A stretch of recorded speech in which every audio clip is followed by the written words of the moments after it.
नमस्कार साथियों, जय श्री राम। मैं डी.आर. सोलंकी और आप देख रहे हैं देवमाला यूट्यूब चैनल।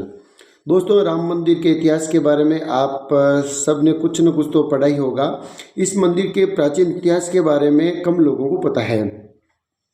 वीडियो शुरू करने से पहले मैं आपको बता दूं कि इस वीडियो को अंत तक बिना आंसू बहाए देख सके तो अपने आप में एक उपलब्धि मानिए। दोस्तों, इस वीडियो को अधिक से अधिक लोगों तक जाना बहुत ज़रूरी है, क्योंकि सही सार्थक जानकारी लिए बिना हम कैसे कह सकते हैं कि राम मंदिर का इतिहास कुछ इस प्रकार से है। इसलिए वीडियो को शेयर करने से पहले मैं आपको बता दूं कि यदि आपको ये वीडियो अच्छा लगे तो आप इस वीडियो को ज़रूर शेयर करें। साथियों, आपको बता दूं कि इस वीडियो को ज़्यादा से ज़्यादा शेयर करें। चलिए इस वीडियो को शुरू करते हैं। वाल्मीकि जी रामायण में स्पष्ट रूप से लिखते हैं कि श्री राम का जन्म अयोध्या में महाराज दशरथ के पुत्र के रूप में हुआ था। अयोध्या की स्थापना स्वयं वैवत्सु मनु ने की थी और उनके बाद उनके पुत्र सुवाकु ने इसको अपने साम्राज्य की राजधानी बनाया। राजा दशरथ ने अयोध्या पर 60,000 वर्षों तक तथा श्री राम ने 11,000 वर्षों तक राज्य किया। जबकि श्री राम निर्वाण लेने का निर्णय लिया तो उन्होंने अपने अधिकार की सारी भूमि अपने पुत्रों कुश और लव तथा अपने तीनों भाइयों के दो दो पुत्रों के बीच में बांट दी। तत्पश्चात उन्होंने अपनी लीला समाप्त की और निर्वाण ले लिया। मुख्य अयोध्या का जो राज्य था वो श्री राम के ज्येष्ठ पुत्र कुश को मिला। श्री राम के दूसरे पुत्र लव और श्री राम के अन्य भाइयों के वंश बहुत अधिक लंबे समय तक नहीं चले, किंतु कुश का वंश बहुत लंबा चला। कहा जाता है कि श्री राम ने जब निर्वाण लिया तो उनके बिना अयोध्या वीरान सी हो गई, किंतु कुश ने अपने पिता के वंश को अच्छे से आगे बढ़ाया। उन्होंने ही सर्वप्रथम श्री राम का अयोध्या में मंदिर बनवाया। तो आज हम जिस मंदिर की बात कर रहे हैं वही मंदिर है। उसकी नींव त्रेता युग में श्री राम के ज्येष्ठ पुत्र कुश के द्वारा रखी जा चुकी थी। उसके पश्चात 31 पीढ़ियों तक विभिन्न राजाओं ने कौशल राज्य का शासन किया और अयोध्या ही सदैव कौशल देश की राजधानी रही। हालांकि उस समय तक सूर्यवंशियों का प्रभुत्व ऐसा नहीं रहा और जैसा कि श्री राम व उनके पुत्रों के समय में था, किंतु फिर भी कौशल सदैव एक शक्तिशाली राज्य व महाजनपद के रूप में सम्मानित रहा। तब तक श्री राम के मंदिर का अस्तित्व व महत्व जस का तस बना रहा। इसके बाद कुछ से 32वीं पीढ़ी में वो राजा आए जिन्होंने एक अन्य महाकाव्य में सूर्यवंश का प्रतिनिधित्व किया। वे राजा थे बृहद्बल, जिन्होंने समस्त आर्यवर्त के राजाओं की भांति महाभारत के युद्ध में भाग लिया। उन्होंने कौरवों की ओर से युद्ध किया और युद्ध के 13वें दिन वे अभिमन्यु के हाथों वीर गति को प्राप्त हुए। बृहद्बल के बाद उनके पुत्र बृहदसेन ने अयोध्या का राज्य संभाला। हालांकि उनके बाद कौशल प्रदेश धीरे धीरे अपना अस्तित्व खोता रहा, किंतु फिर भी राम मंदिर का अस्तित्व सदैव बना रहा। बृहद्बल से 23वीं पीढ़ी के बाद कुछ से 55वीं पीढ़ी में एक ऐसे राजा ने अयोध्या का शासन संभाला जिन्होंने एक नए धर्म की ही स्थापना कर दी। उनका नाम था सिद्धार्थ, जो आगे चलकर गौतम बुद्ध कहलाए और उनके संन्यास लेने के कारण उनके पुत्र राहुल को अयोध्या का शासन संभालना पड़ा। बाद में कुछ पीढ़ियों तक बौद्ध धर्म का प्रभाव इस वंश पर रहा, किंतु फिर भी उस समय के शिलालेखों से हमें श्री राम के मंदिर के अस्तित्व का पता चलता है। चंद्रगुप्त द्वितीय के शासन काल के शिलालेखों के अनुसार उनके काल व काफी बाद तक अयोध्या गुप्त राज्य की राजधानी थी। उन शिलालेखों में भी श्री राम मंदिर के अस्तित्व के बारे में बताया गया है।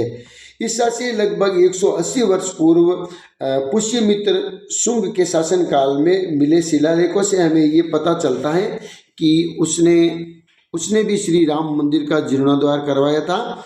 इसी मंदिर में इसके द्वारा किए गए 2 अश्वमेध यज्ञों का भी वर्णन मिलता है।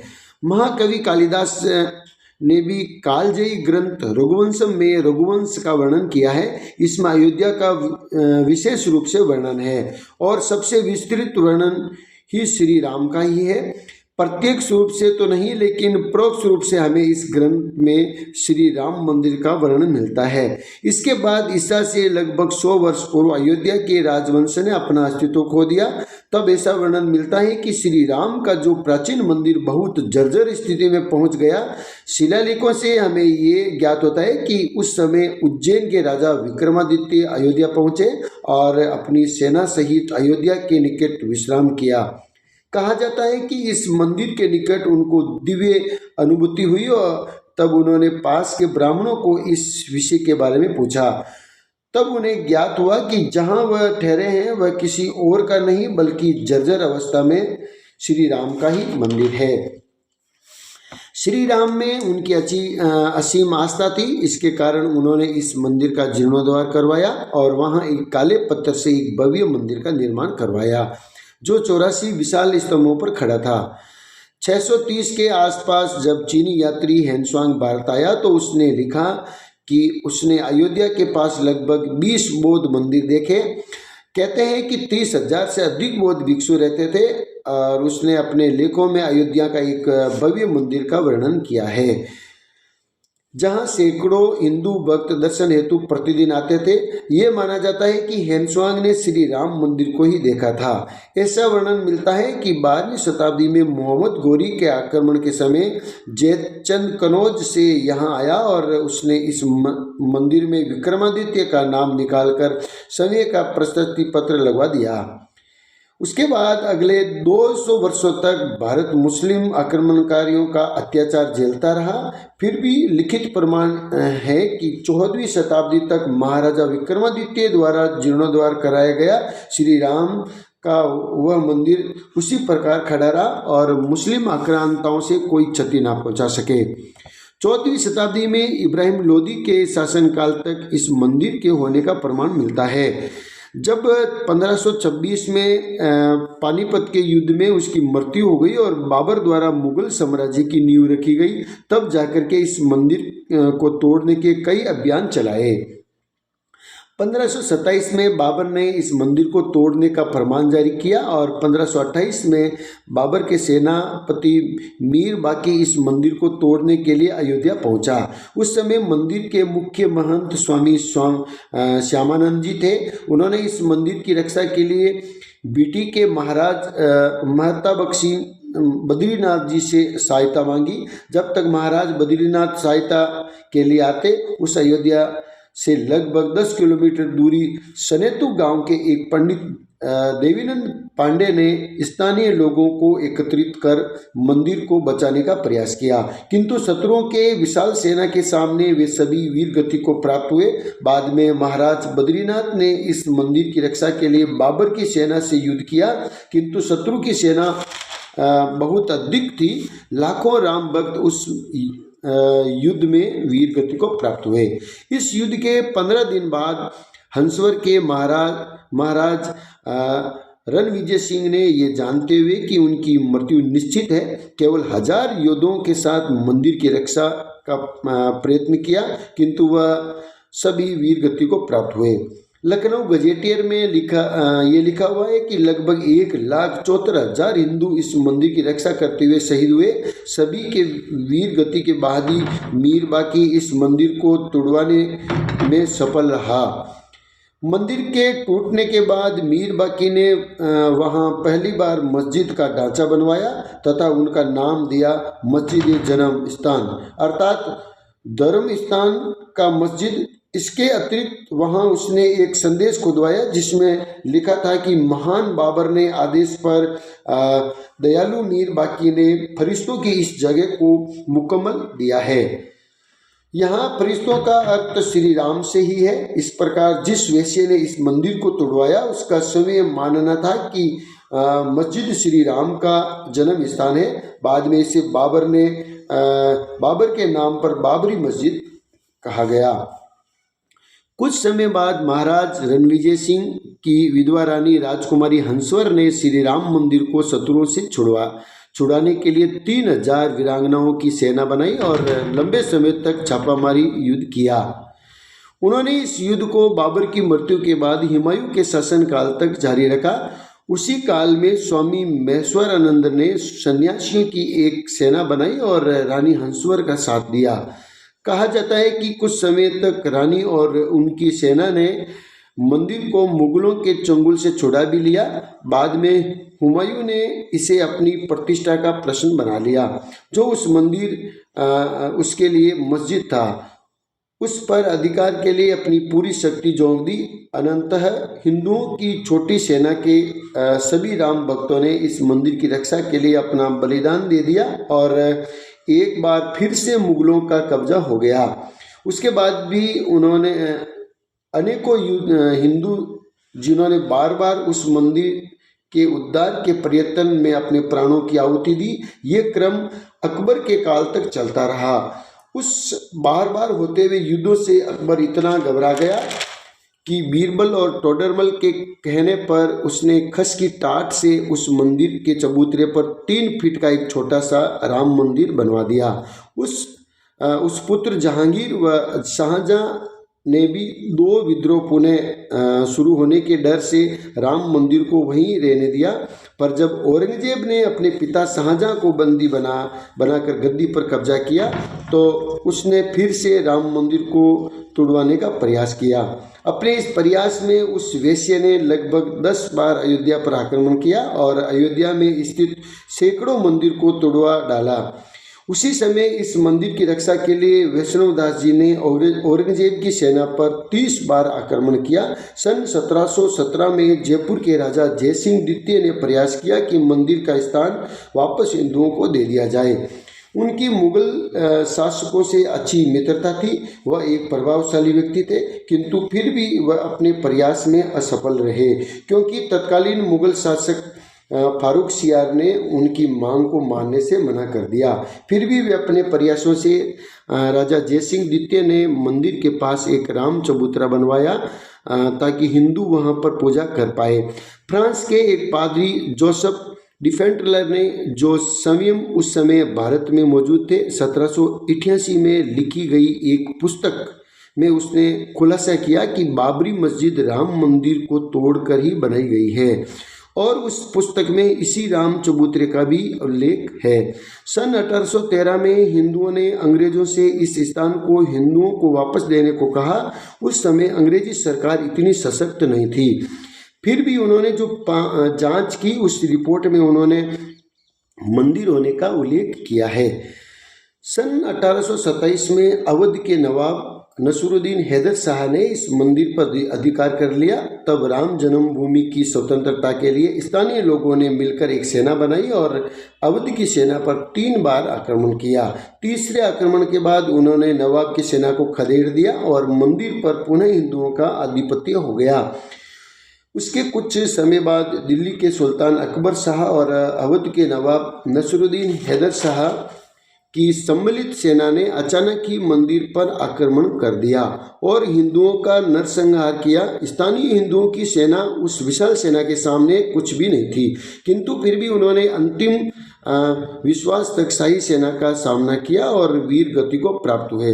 हजारों राम भक्तों ने शव गिरने के बाद ही शाही सेना उस मंदिर पर पुनः अधिकार कर सकी। 1838 में एक अंग्रेज पुरातात्विक मोंटेग्यू मेरी मार्टिन ने जांच की और अपनी रिपोर्ट में इस बात का खुलासा किया कि जिन स्तंभों पर बाबरी मस्जिद खड़ी है वह स्तंभ वास्तव में मंदिर के स्तंभ हैं। उनकी इस रिपोर्ट पर मुसलमानों ने बड़ा हंगामा किया। वाजिद अली शाह के समय हिंदुओं ने इस मंदिर को वापस पुनः प्राप्त करने का प्रयास किया। मुगल सैनिक हिंदुओं के बीच 2 दिन तक घोर युद्ध चलता रहा, पर हिंदुओं की जीत हुए एक बार फिर हिंदुओं ने औरंगजेब द्वारा तुड़वाए गए श्री राम के छोटे मंदिर का निर्माण किया और 3 फीट ऊंचे खस के टाट से बने उस मंदिर को पुनः रामलला की मूर्ति स्थापित की गई। हालांकि ये स्थिति अधिक देर तक नहीं रह सकी। मुगल सम्राट बहादुर शाह जफर ने वाजिद अली शाह की सेना के साथ मिलकर पुनः इस स्थान पर अधिकार कर लिया। 5 वर्ष बाद 1853 में इस स्थान लिए हिंदुओं और मुसलमानों के बीच दंगा हुआ। यह पहली बार था कि बिना किसी मुगल राजा के समर्थन के मुसलमानों ने हिंदुओं पर हमला किया। कई लोग इसे प्रथम हिंदू मुस्लिम दंगा भी मानते हैं। इसमें दोनों पक्षों में बड़ी क्षति हुई। सन 1855 में लिए गए अंग्रेजों के एक फैसले ने सबको हैरान कर दिया। उन्होंने मुसलमानों को तो मंदिर में जाने की अनुमति दी, लेकिन हिंदुओं के अंदर जाने की रोक लगा दी। तब हिंदुओं ने वहां से 150 फीट दूर बने राम चबूतरे पर पूजा करना आरंभ कर दिया। सन 1857 की क्रांति के समय अयोध्या के महंत बाबा रामचरित दास ने फिर से राम मंदिर के जीर्णोद्धार का प्रयास किया। इस प्रयास ने उन्होंने एक मौलवी आमिर अली को अपनी बात समझाई और आमिर अली ने माना कि वास्तव में ये राम जन्मभूमि है। हिंदुओं ने इन दो के फैसले का स्वागत किया, किंतु मुसलमान नाराज हो गए। उन्होंने बिना कारण बताए इस फैसले का विरोध किया और भावी दंगे के खतरे को देखते हुए उस समय की कंपनी सरकार ने उसी मंदिर के निकट एक पेड़ पर बाबा रामचरितदास व आमिर अली को एक साथ फांसी दे दी गई। अंग्रेजों और मुसलमानों के इस कृत्य से हिंदू जनता भड़क उठी और शांति बहाल करने के लिए उस समय की अंग्रेजी सरकार ने 1859 में विवादित स्थल पर एक बाड़ लगा दी और अंदर का हिस्सा मुसलमानों को और बाहर का हिस्सा हिंदुओं को पूजा करने के लिए दे दिया। इसके बाद काफ़ी समय तक शांति बनी रही। सन 1885 में निर्मोही अखाड़े के महंत श्री रघुवर दास पहली बार इस मामले को न्यायालय ले गए। उस समय फैजाबाद के न्यायालय के न्यायाधीश पंडित हरिकिशन ने इस मामले को सुना। रघुवर दास जी ने प्रार्थना की कि उन्हें राम चबूतरे पर छतरी लगाने दी जाए, किंतु उनकी अर्जी ठुकरा दी गई। बहुत समय बाद 1934 में फिर एक बार वहां पर हिंदू मुस्लिम दंगे हुए, जिसमें बाबरी मस्जिद की दीवार तोड़ दी गई। अंग्रेज सरकार ने उसे फिर से बनवा तो दिया, लेकिन हिंदुओं के विरोध के कारण मुस्लिमों को वहां पर नमाज पढ़ने से मना कर दिया। 1947 में जब हमें आज़ादी मिली तो लोगों को लगा कि यहाँ मंदिर बन ही जाएगा, किंतु ऐसा नहीं हुआ। तत्कालीन कांग्रेस सरकार की कार्यसूची में दूर दूर तक राम मंदिर नहीं था। सरकार ने मस्जिद के मुख्य द्वार पर ताला लगवा दिया और हिंदुओं को एक अन्य द्वार से प्रवेश करने की अनुमति मिली। सन 1950 में अचानक एक दिन मंदिर की घंटियां बजने लगी और पता चला कि मंदिर के अंदर श्री राम की एक मूर्ति प्रकट हुई है। मुसलमानों ने ये आरोप लगाया कि वो मूर्तियां हिंदुओं ने ही रखी है। हिंदू और मुसलमान दोनों उस समय एकत्रित होने लगे और विवाद इतना बढ़ा कि तत्कालीन प्रधानमंत्री जवाहरलाल नेहरू तक ये बात पहुंच गई। जवाहरलाल नेहरू ने मुस्लिमों का पक्ष लेते हुए अयोध्या के जिलाधीश के नायर से कहा कि वहां से श्री राम की मूर्तियां हटा दी जाए, किंतु के नायर ने ऐसा करने से मना कर दिया। 27 दिसंबर 1949 को पुनः पत्र भेजकर के नायर को श्री राम की मूर्तियां वहां से हटाने को कहा। इस पर के नायर ने अपना इस्तीफा दे दिया और कहा श्री राम की मूर्तियां हटाने के स्थान पर वहां एक जालीनुमा दरवाज़ा लगा दिया जाए। नेहरू जी को ये बात पसंद आई और उन्होंने ऐसा ही किया। सन 1950 में हिंदू महासभा के अधिवक्ता गोपाल विशारद ने फैजाबाद जिला न्यायालय में अर्जी लगा डाली, उस स्थान पर हिंदुओं को पूजा करने की अनुमति दी जाए। इस पर न्यायालय ने हिंदुओं को दरवाजे के बाहर से ही पूजा करने की अनुमति दे दी। केवल मंदिर के अंदर पुजारी ही जाने का अधिकार दिया और 1984 में संघ विश्व हिंदू परिषद व बीजेपी मंदिर के उद्धार के लिए एक समिति का गठन करते हैं और सीताबाड़ी से अयोध्या तक की रथ यात्रा निकालने का निर्णय लेते हैं।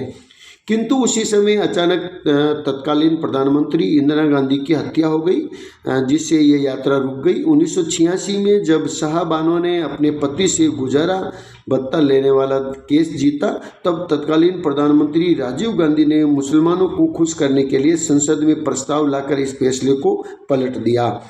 इससे हिंदुओं के असंतोष फैला और तब हिंदुओं के असंतोष के लिए ताला खुलवाकर वहां हिंदुओं को पूजा अर्चना करने की स्वीकृति दे दी।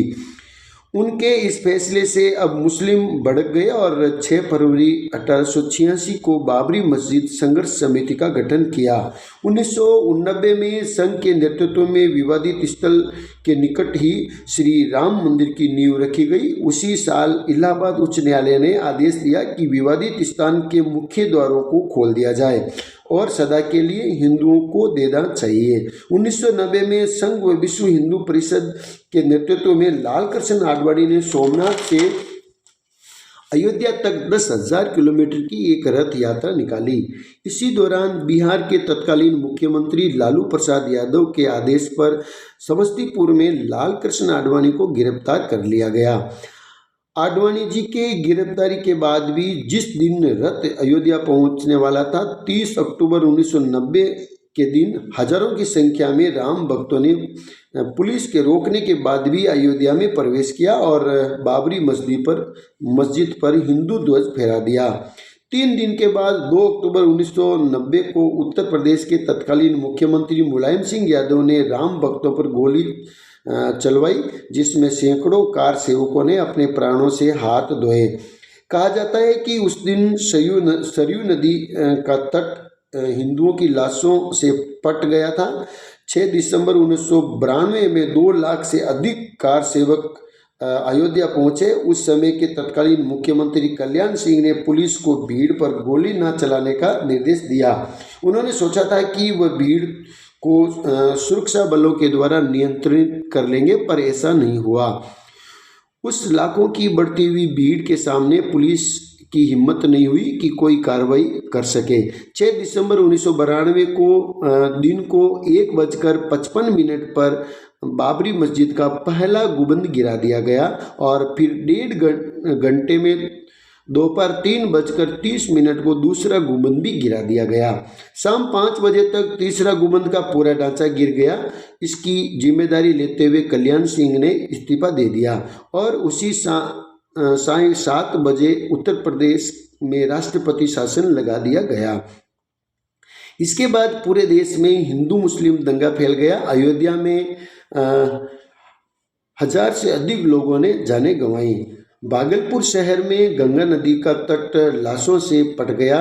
इस घटना के 10 दिनों के बाद जांच के लिए लिब्राहन आयोग का गठन किया गया, जिन्हें इनकी जांच रिपोर्ट सौंपने के लिए 3 महीने का समय दिया। हास्यास्पद बात यह है कि इस आयोग को जांच पूरी करने में 3 महीने नहीं बल्कि 17 वर्षों का समय लग गया। 2003 में भारतीय पुरातत्विक सर्वेक्षण ने अपनी विस्तृत रिपोर्ट में स्पष्ट रूप से लिखा कि जहां पर विवादित ढांचा था उसे मंदिर को तोड़कर ही बनाया गया था। इस रिपोर्ट को भी लिब्राहम रिपोर्ट में शामिल किया गया और 30 जून 2009 लिब्राहम आयोग ने अपने 700 पृष्ठों की अंतिम रिपोर्ट तत्कालीन प्रधानमंत्री मनमोहन सिंह को सौंप दी। 2010 के अपने ऐतिहासिक फैसले में इलाहाबाद उच्च न्यायालय ने विवादित भूमि को राम जन्मभूमि घोषित किया। उन्होंने ये निर्देश दिया कि राम की मूर्तियों को ना हटाया जाए और उन्होंने इस विवादित जमीन को राम जन्मभूमि ट्रस्ट, निर्मोही अखाड़ा और सुन्नी वक्फ बोर्ड के बीच बराबर बांट दिया। हिंदू और मुस्लिम पक्ष दोनों इस फैसले से सहमत नहीं हुए। उन्होंने 2011 में उच्चतम न्यायालय का दरवाजा खटखटाया।